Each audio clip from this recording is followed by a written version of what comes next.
Cowboys fans, here's your homework. Do what you have to not let yourselves be fooled by the way Jerry Jones spins this hire. Don't get me wrong, Brian Schottenheimer might wind up being the savior, ultimately ending the Super Bowl drought and making Jerry look like an absolute genius for making this hire.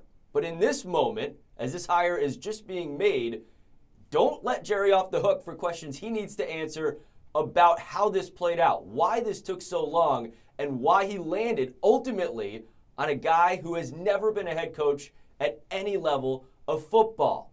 No matter what Jerry might tell you, he didn't have a plan for Mike McCarthy walking out the door. He thought he would win that staring contest, and he did not. And so if we put hiring head coaches in dating terms for Jerry, he hasn't been single like this in a long, long time. If you go back to 2020 and the McCarthy hire, he knew he liked Mike before he even let go of Jason Garrett and told Garrett, and then 2 days later made the McCarthy hire official. When you go back to Garrett getting the head coaching gig, he was, of course, the interim head coach after Wade Phillips got fired during the season, and Jerry only needed 4 days after the end of that season to take that interim tag away. When we look at the head coaches that are out there in this pool at this moment, there are 4 other Super Bowl champion head coaches available, not including Mike McCarthy, who, of course, would not be coming back after how this played out. But you look at Pete Carroll was available, Doug Peterson, Bill Belichick even at North Carolina, John Gruden.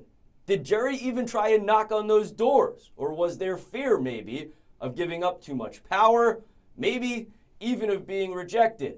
When it comes to Jerry Jones, he not only believes that his Cowboys are America's team, but the team that runs Dallas. But let me tell you about the big 4 sports coaches in this city at this moment with this Schottenheimer hire. You look at the Rangers, Bruce Bochy, 4-time World Series champion, including leading Texas to its first ever World Series title.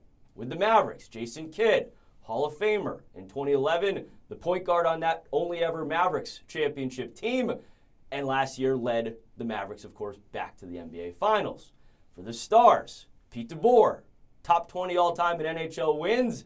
He has led 2 different franchises to the Stanley Cup Finals, and both of his seasons here in Dallas so far, he has steered the Stars to the Western Conference Finals.